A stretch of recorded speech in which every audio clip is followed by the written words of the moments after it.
പൂജയിലൂടെ പണം ഇരട്ടിപ്പിക്കാമെന്ന് വാഗ്ദാനം ചെയ്ത് പണം തട്ടിയ സംഭവത്തിൽ വ്യാജ സന്യാസിയും കൂട്ടാളിയും ഒടുക്കം പിടിയിൽ. മുംബൈയിൽ ഒരു അഭിഭാഷകനിൽ നിന്ന് 20 ലക്ഷം രൂപ തട്ടിയെടുത്ത കേസിലാണ് അറസ്റ്റ്. ഇതിൽ 19 ലക്ഷം രൂപയും പോലീസ് കണ്ടെടുത്തു.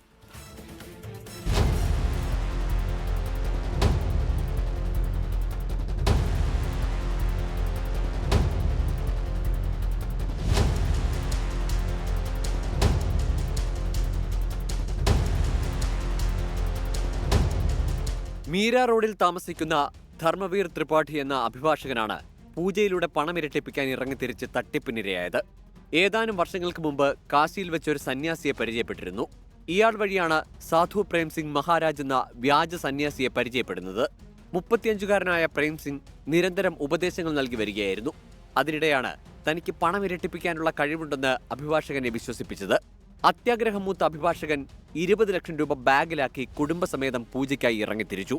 നവി മുംബൈയിലെ ബേലാപൂരിലെ ഒരു ഫ്ളാറ്റിലേക്കാണ് അഭിഭാഷകനെ തട്ടിപ്പുകാരൻ വിളിച്ചു വരുത്തിയത്.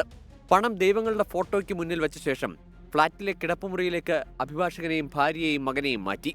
15 മിനിറ്റ് പൂജാകർമ്മം നീണ്ടു നിൽക്കുമെന്നും അതുവരെ മന്ത്രോച്ചാരണം നടത്തണമെന്നും വ്യാജ സന്യാസി ആവശ്യപ്പെട്ടു. സമയം കഴിഞ്ഞ് പുറത്തിറങ്ങി നോക്കിയപ്പോൾ പൂജ നടന്ന സ്ഥലത്ത് പണവുമില്ല, സന്യാസിയുമില്ല.